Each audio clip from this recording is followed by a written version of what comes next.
Welcome to another episode of The Damage Report. It is Friday, and we're gonna close out in a big way with a big show and some very fun topics, actually. We also have Ben. Ben Mankiewicz is here.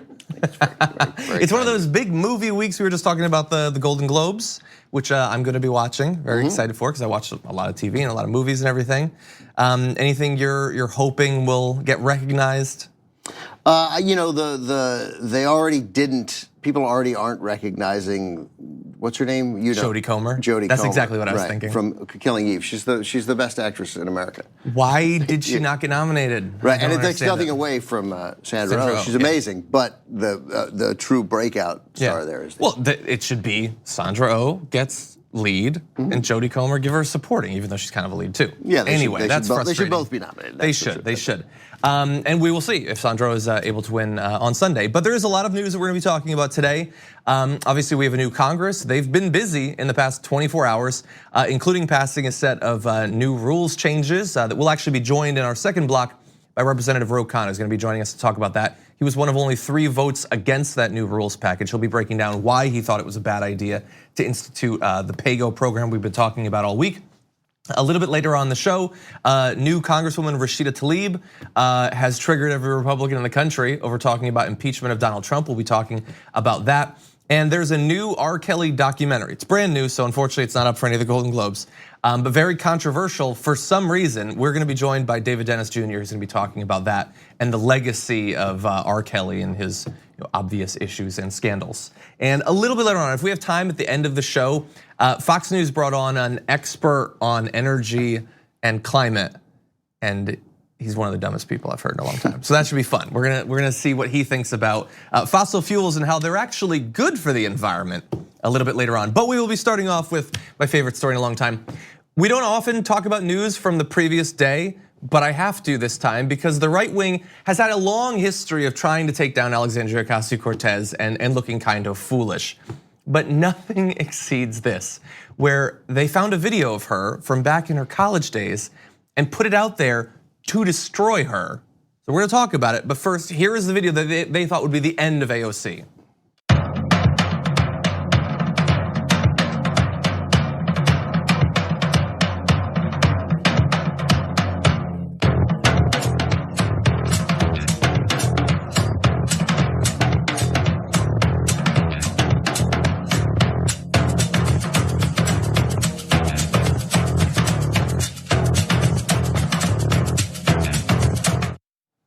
That's it. I mean, there's a little bit more to the video if you want to look for it online, but this guy, Anonymous Q. So to give you an idea of where this person is coming from intellectually, emotionally, psychologically, their name is Anonymous Q. There's a big gap between the Q community and the Anonymous community, but anyway, that's what his name was. He tweeted out with, "Here is America's favorite commie know-it-all acting like the clueless nitwit she is." He was so universally mocked. I think everybody agreed that he was the stupidest person on social media for that 24-hour period, at the very least, that he has since taken down his account. And by the way, it is difficult to get someone whose name is Anonymous Q to flee in shame over how ridiculous their positions are. I think they've come back. Oh, they have? With a different, similar handle, posting it again, yeah. Okay, so I mean, when I saw that video, I thought, God, I hope my enemies dig up some video like that of me. It doesn't exist because I've never danced that admirably and charmingly. Can a person watch that video and not like her more? No, it's I mean, it's crazy because it's like a little bit from the Breakfast Club. Yes, exactly. Right. So actually, while we're on that topic, just briefly, so Lin-Manuel Miranda pointed out that that's what the dance was, and Ali Sheedy actually tweeted, "Oh, nice, all right, I love this, Team AOC." And then I saw this morning. I just loved it. Molly Ringwald tweeted, "That's it, Alexandria, you're in the club." Oh, that's nice. Oh, that's just amazing. So yeah, it's they were doing a promotional thing for I think Boston University or Boston College. Boston University. And that was, which I got waitlisted at and didn't get into. You didn't get to BU? No, I got rejected at BC. No, I didn't get into BU. I got waitlisted at BC, but I didn't get into either. So I don't get to make dancing videos. But anyway, so they dug up this promotional video.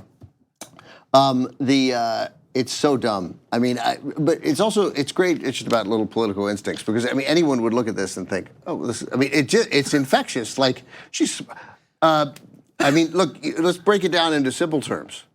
Attractive people smiling and dancing. It's a winning formula, right? Yeah. I mean, it doesn't works usually. It works well usually. Someone on Twitter pointed out this usually costs Gap millions of dollars to put together. Let's leave out. That's right. Let's leave out the attractive part, right? And just leave it at people smiling, being their purest selves, and dancing. Like, what about dancing? No one doesn't like to see someone dance. I mean, the reason why Footloose is successful, right, is because the enemy in Footloose was clear to all the conservatives, liberals, independents, libertarians. They all want to dance. Yeah. Right. Yeah, Okay. like, here's what we want in politics. We want joyful, exuberant, enthusiastic people that are like us. Right, and we don't just want it in politics. That's the thing. We want it in our candy stores, and we want it in the UPS delivery men, and we want it in sanitation workers and lawyers. I mean, who doesn't want joy? I mean, I saw it the first time, and I was like, I watched it twice because I thought, I'm so programmed to think, oh, they got her on something, right? So I go back and I watched it the second time, and I'm like, I think this is just awesome. Like, what am I missing? Yeah, so I tried to think, is there anything that even out of context of me that could be leaked that would have the same effect? And there isn't, but I am gonna say this. And by the way, I'm saying this with Ben at the table. Back in freshman year of college, a friend and I did edit together a video of us fighting with lightsabers, complete with special effects that we've rotoscoped in Photoshop. So I don't think that would have as big of a boost for me, but if you find that online, I think I posted it back in the day, feel free to spread that. But anyway. Yeah, it would not have quite the same effect. Not quite, my hair was not as awesome. So look, she was asked about this, by the way, by a reporter, Olivia Beavers, and she said, it is not normal for elected officials to have a reputation for dancing well, and I'm happy to be one. And it is unsurprising to me that Republicans would think having fun should be disqualifying or illegal. And then, did you see this? I did this morning, yes. So she also she tweeted out something as well. Let's go to the video.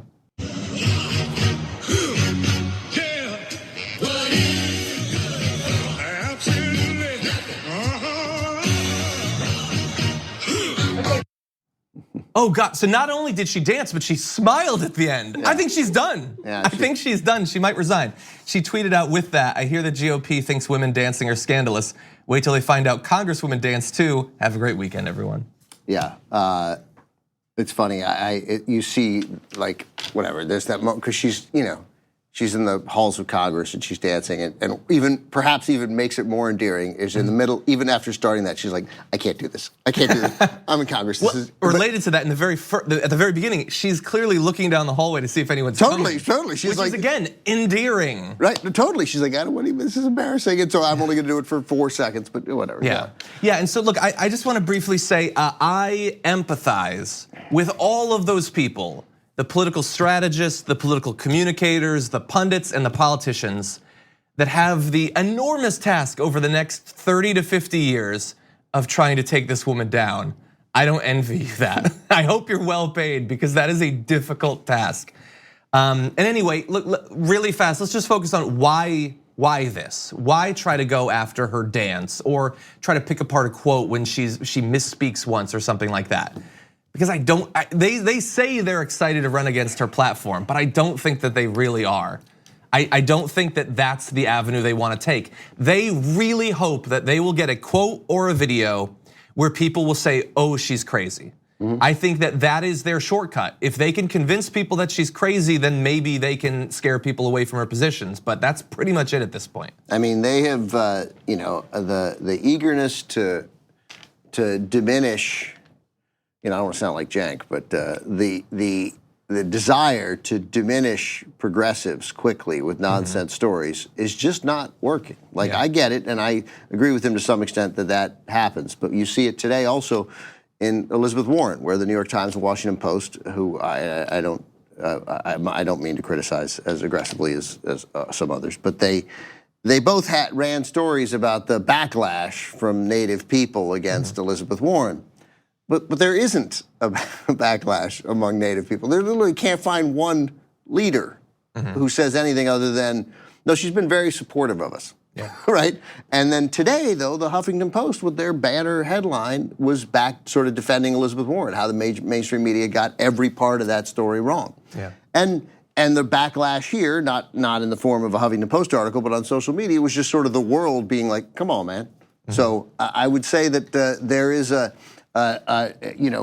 engage and diminish, especially progressive women, at your peril, 100%, because there will be a backlash. Yeah, and at some point in the near future, we're going to talk about this because I've been thinking about it a lot recently. Sexism in politics.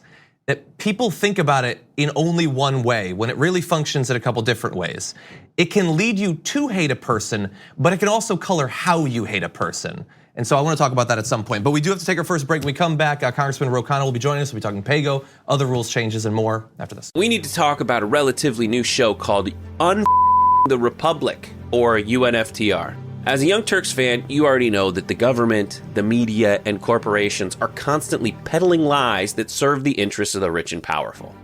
But now there's a podcast dedicated to unraveling those lies, debunking the conventional wisdom. In each episode of the Republic, or UNFTR, the host delves into a different historical episode or topic that's generally misunderstood or purposely obfuscated by the so-called powers that be, featuring in-depth research, razor-sharp commentary, and just the right amount of vulgarity. The UNFTR podcast takes a sledgehammer to what you thought you knew about some of the nation's most sacred historical cows. But don't just take my word for it. The New York Times described UNFTR as consistently compelling and educational, aiming to challenge conventional wisdom and upend the historical narratives that were taught in school.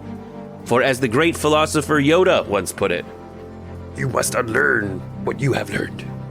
And that's true whether you're in Jedi training or you're uprooting and exposing all the propaganda and disinformation you've been fed over the course of your lifetime. So search for UNFTR in your podcast app today and get ready to get informed, angered, and entertained all at the same time.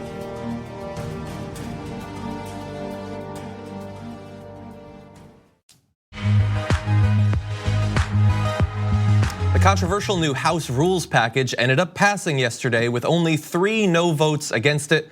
We're joined now by one of those no votes, Congressman Ro Khanna. Ro, welcome back to the show.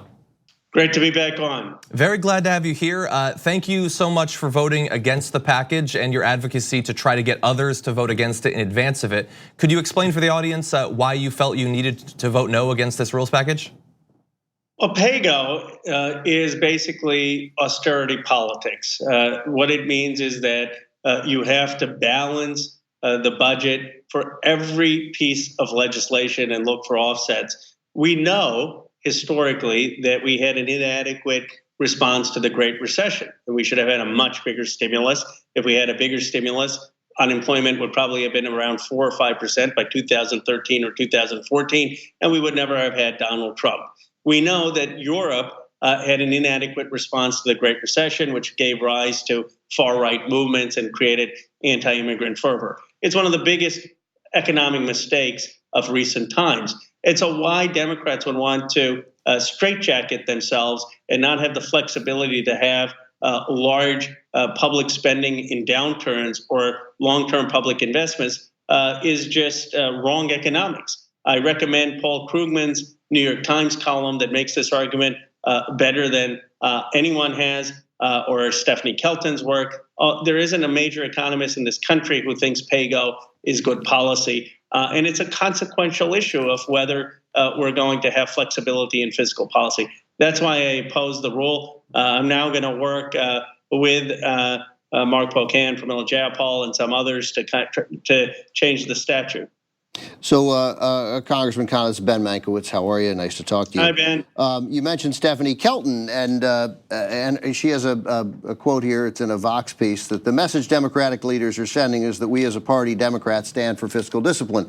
And while she's criticizing PayGo, she is literally giving the political argument for it, right? Which is a political argument that is hard to deny the effectiveness of, which is the Republicans run up the deficit and we won't do that. Is that the main barrier that you run up against when you try to convince your colleagues not to support PayGo?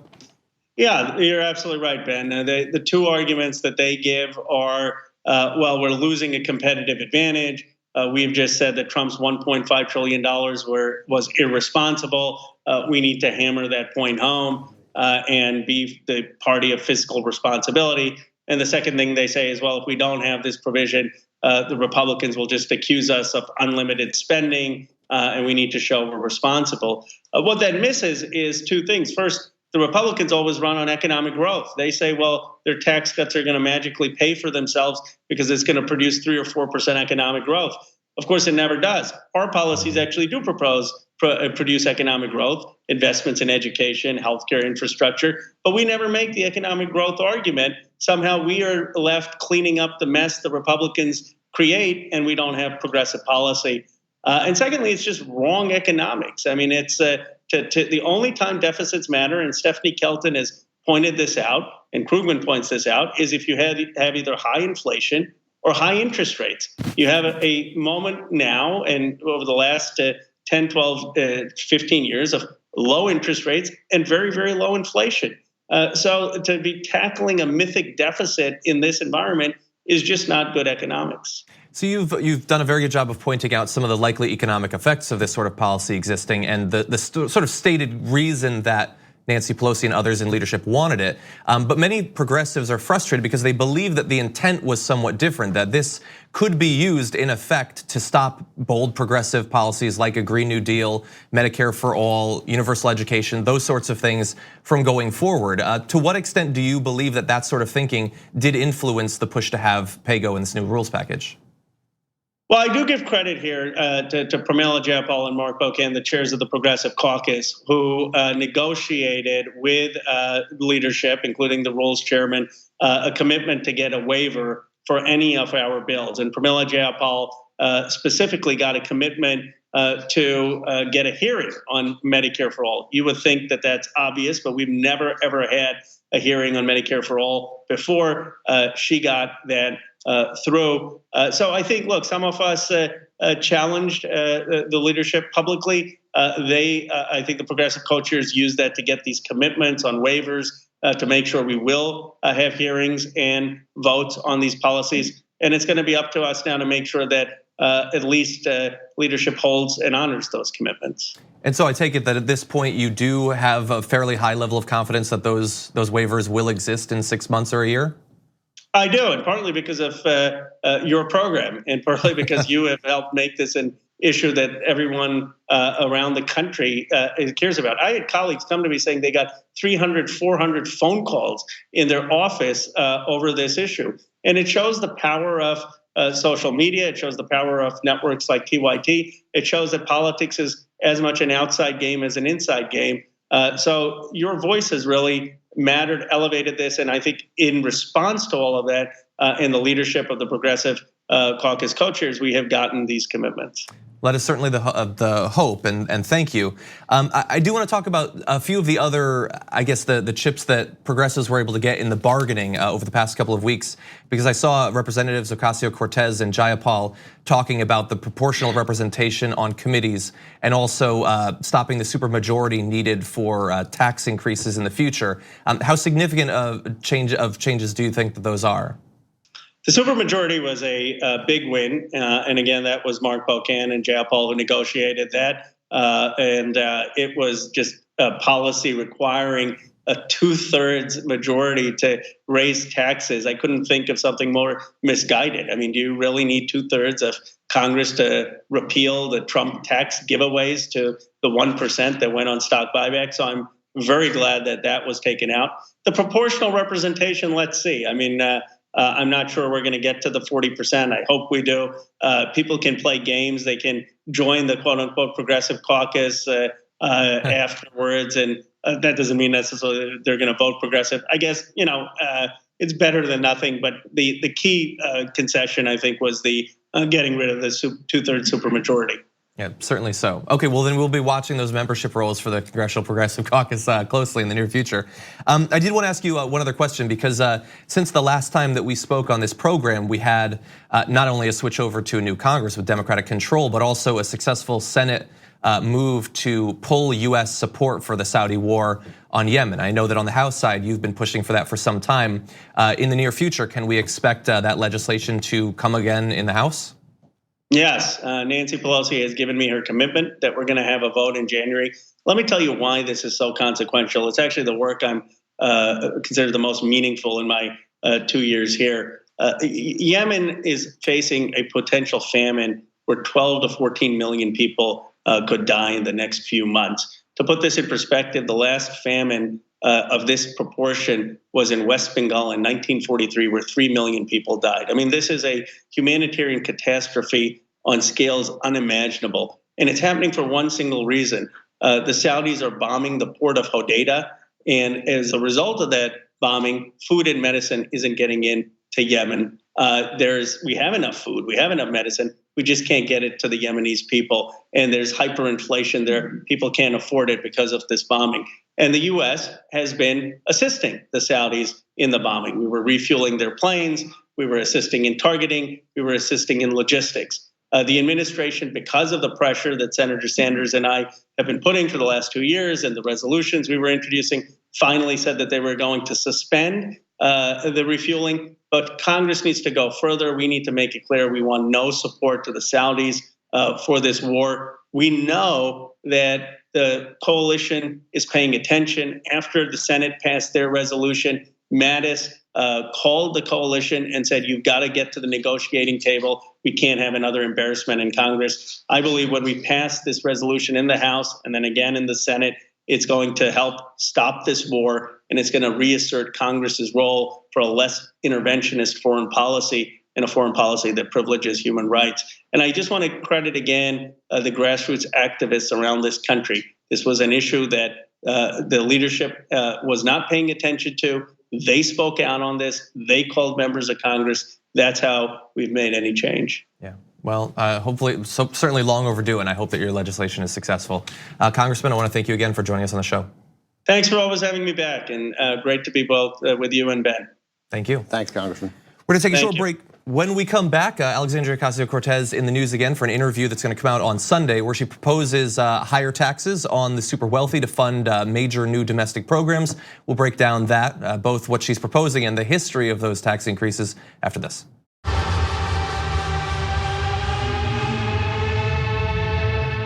Welcome back to the show, everyone. So much to get to. Let's jump right back in. Alexandria Ocasio-Cortez is not only under fire for dancing, but there's also some negative headlines around a policy proposal that I think in a historical context makes all the sense in the world. And that was an article I saw in Politico pointing out that she wants to raise the top marginal tax rate. So the tax rate affecting the wealthiest individuals on only the portion of their income that is the highest, so not all of their income, to potentially 60 or 70%. And that was presented by Anderson Cooper, I believe it was, as a radical proposal. And so she responded to that by saying, what is the problem with trying to push our technological capacities to the furthest extent possible? There's an element where, yeah, people are going to have to start paying their fair share in taxes. She pointed out that in a progressive tax rate system, not all income for a high earner is taxed at such a high rate. Rather, rates increase on each additional level of income, with dramatic increases on especially high earnings, such as 10 million. So the first few $1 million you make would still be at a much, much lower rate. And on the radical charge, she says, I think that it only has ever been radicals that have changed this country. Yeah, if that's what radical means, call me a radical, which of course I love. So 60 to 70% to fund things like a Green New Deal, possibly some sort of mandatory jobs program, universal higher education, something like that. And okay, so I mean, the point, she's one of 435 members of the House, and ultimately she's one of 535 members of Congress, right? So, right? So propose it. Let's talk about it, and let's settle at 54%. I mean, there's a whole host of options there that aren't 60 or 70%. It'd be great if that happened, but I just mean the notion that that's radical fails to understand, and I don't know that Anderson Cooper's he's just saying a word. I don't know that he means radical like that, but does Anderson Cooper get to just say a word though? Sure, yeah. I mean, it is. You know what though? It is radical given where this country has been over the last 40 years. So it is. It would be now you could make an argument that refueling Saudi planes so they can bomb a port in Yemen and starve 12 to 14 million people, like 3 to 5 million of those people children, that's radical. That seems radical. That's a radical foreign policy. Involving yourself everywhere around the world, endless war, 18 years of war, 17 years, we're like 18 now, right? Years of war in 2019. That meets some standard of radicalness.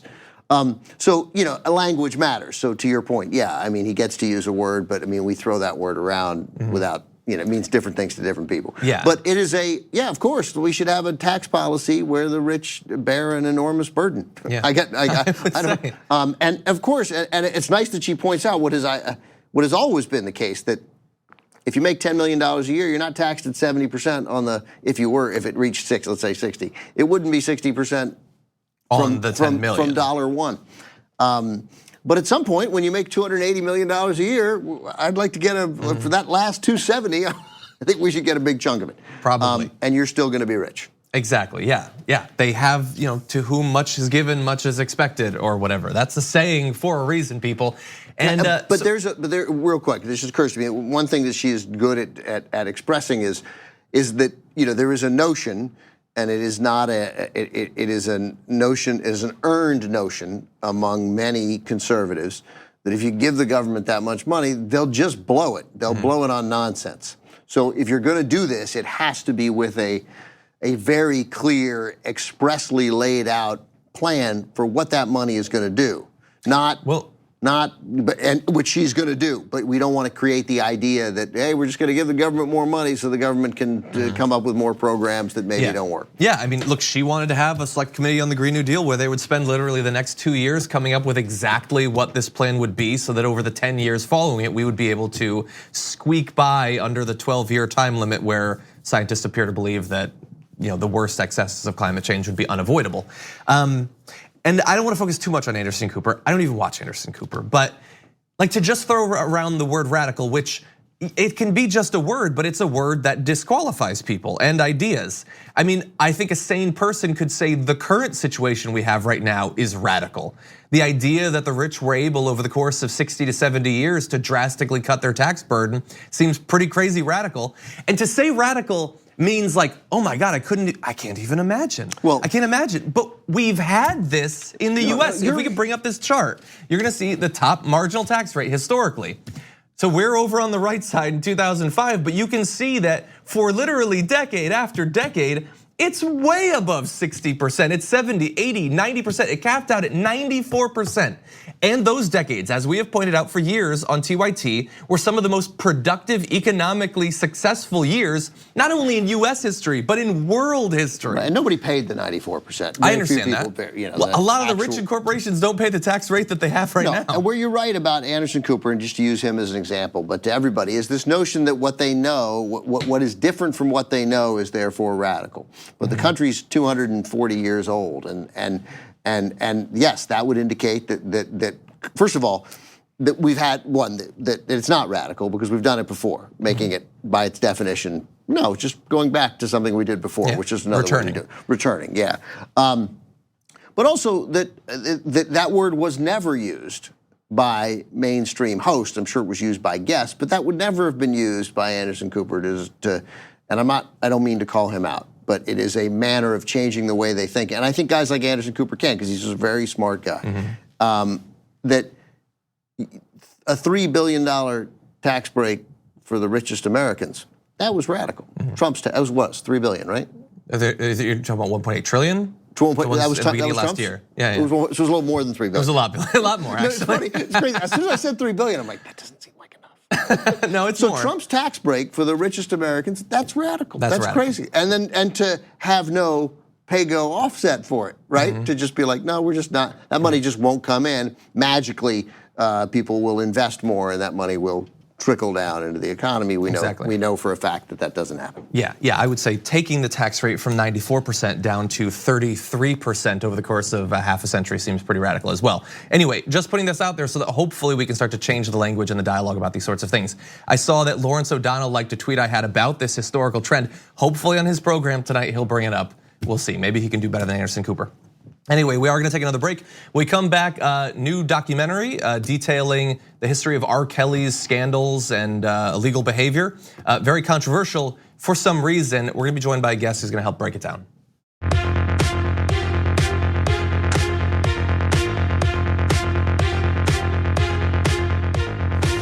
Last night, the first episodes of the new documentary series Surviving R. Kelly premiered, and they detailed some of the allegations against R. Kelly going back a number of years. But notably absent from those episodes were many of the artists who knew R. Kelly best, choosing not to appear on tape to speak about R. Kelly and their experiences with him. So what is all the controversy about in detailing fairly well-known allegations at this point? We're joined by a guest now to help break it down. This is David Dennis Jr., Senior Culture Editor at Interactive One and Adjunct Journalism Professor at Morehouse College. David, welcome to the show.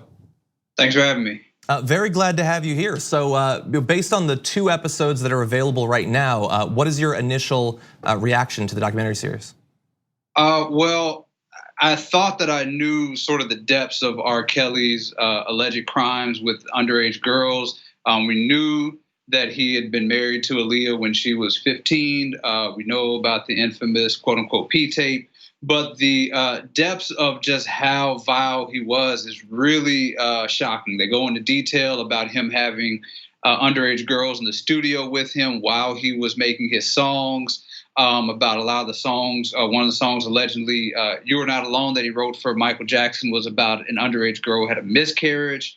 You know, the way he just went to malls, scoping out girls, all this stuff that adds a lot of color and a lot of more detail about just how vile this man is.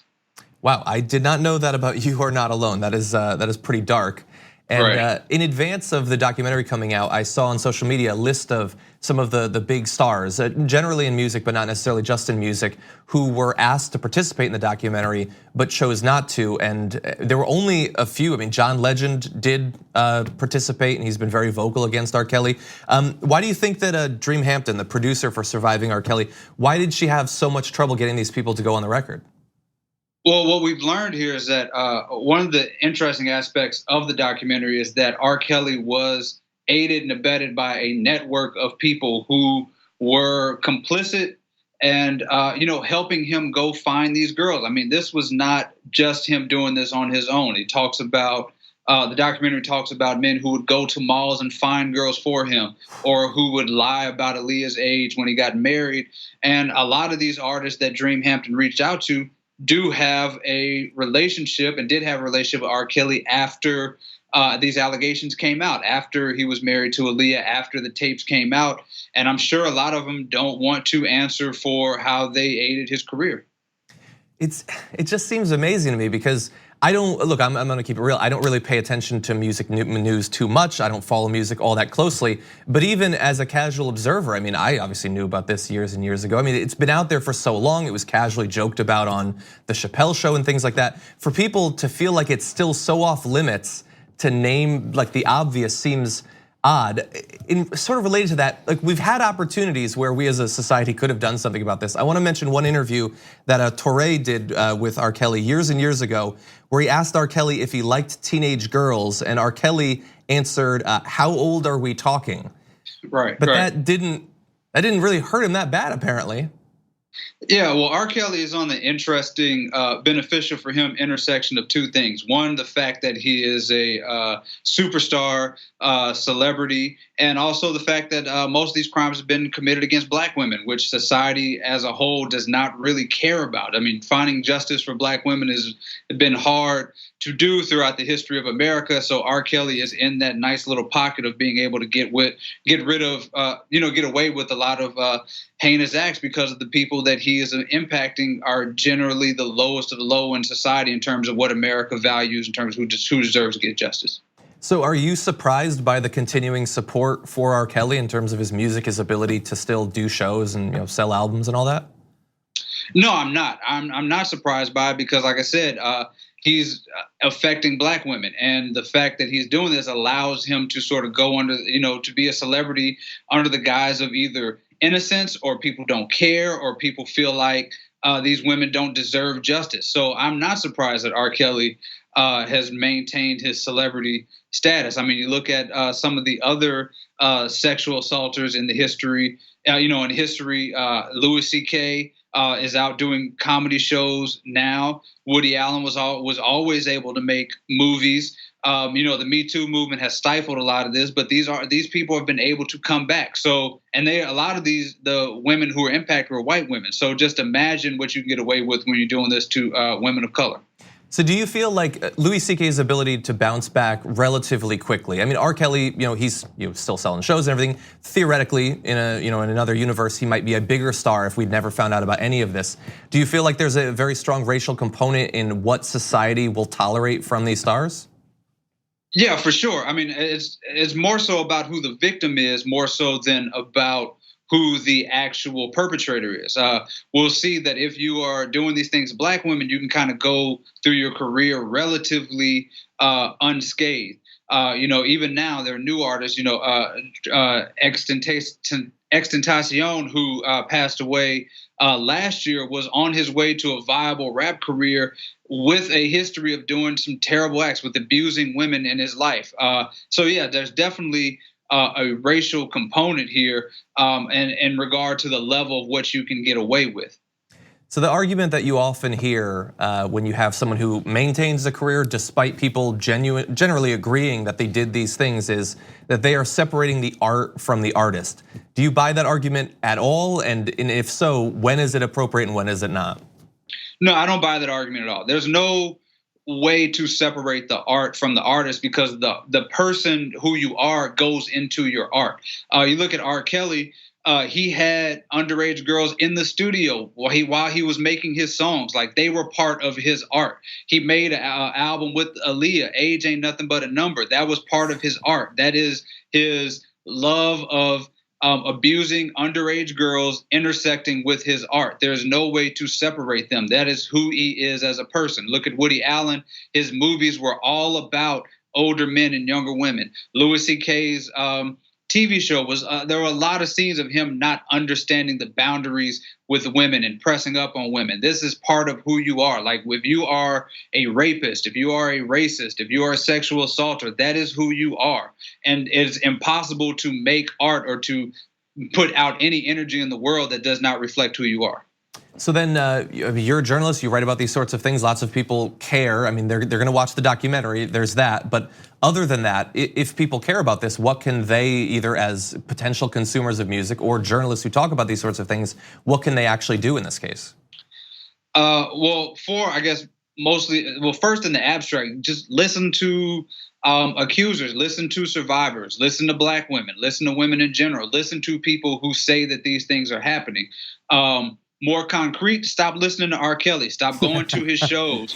Stop supporting R. Kelly. Stop making excuses for R. Kelly. Because really all these excuses are just thinly veiled ways to uphold rape culture. That's all it is. So stop supporting these people. I mean, whatever happens with the law, we really can't control what happens with the law, but we can control how much money they get and how much we are perpetuating and promoting rape culture by supporting these people. David Dennis Jr., thank you so much for joining us. Very illuminative on this issue. Thank you for having me. Thank you. We're gonna take one more break. We come back, Congresswoman not elect anymore, she was just sworn in, Rashida Tlaib, making big news for swearing about the president, triggering conservatives all across the country. We'll talk about why after this.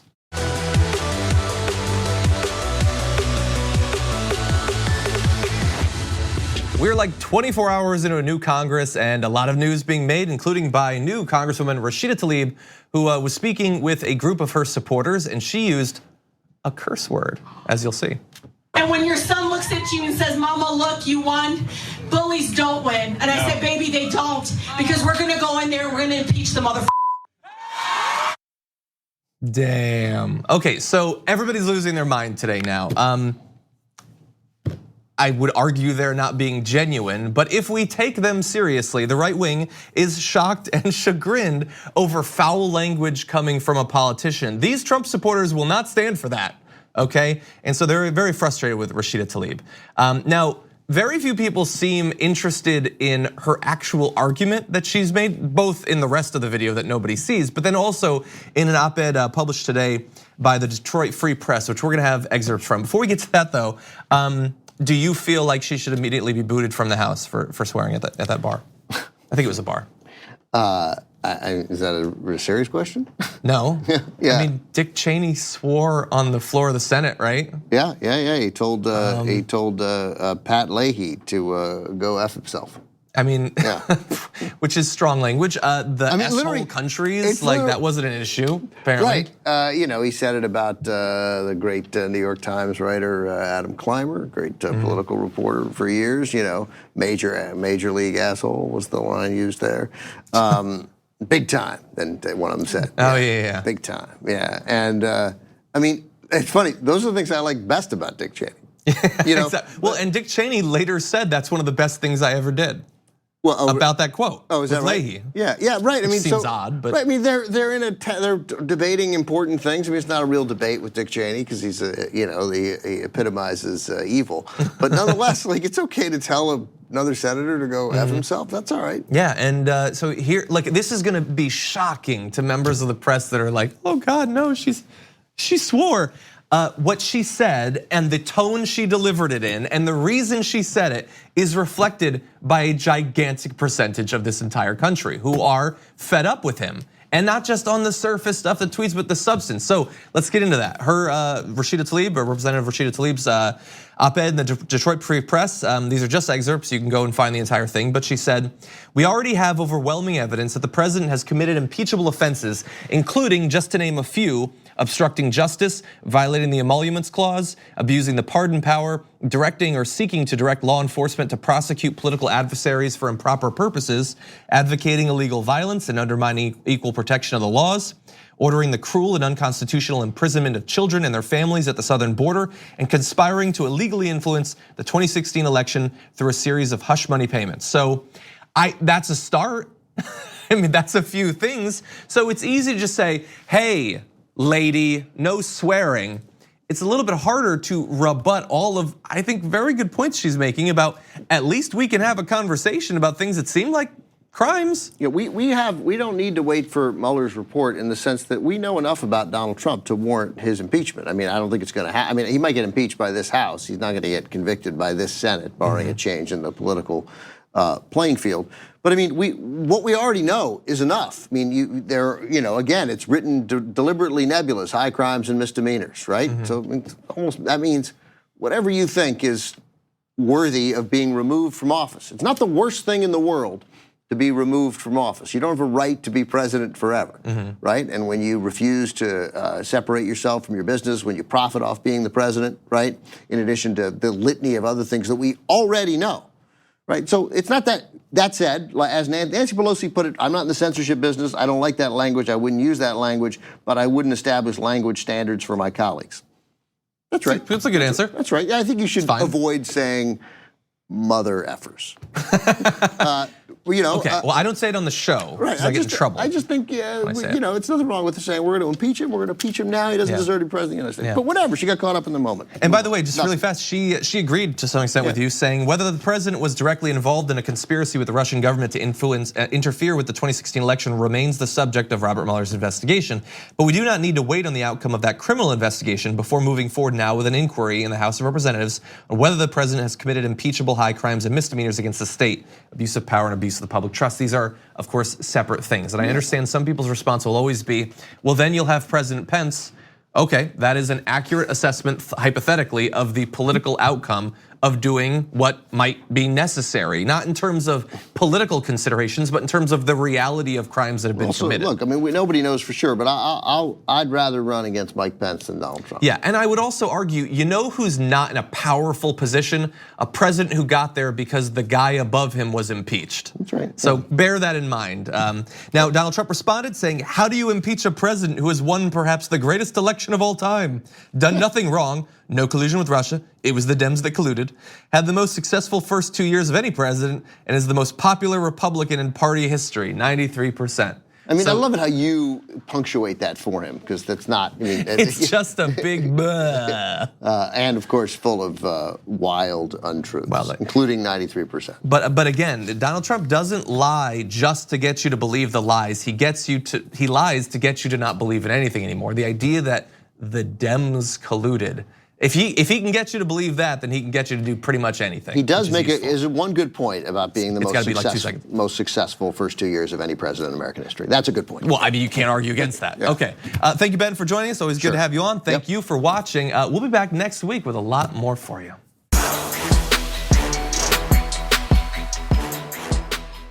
Thanks for listening to the full episode of The Damage Report. Support our work, listen ad-free, access members-only bonus content, and more by subscribing to Apple Podcasts at apple.co/TYT. I'm your host, John Adarola. I'll see you soon.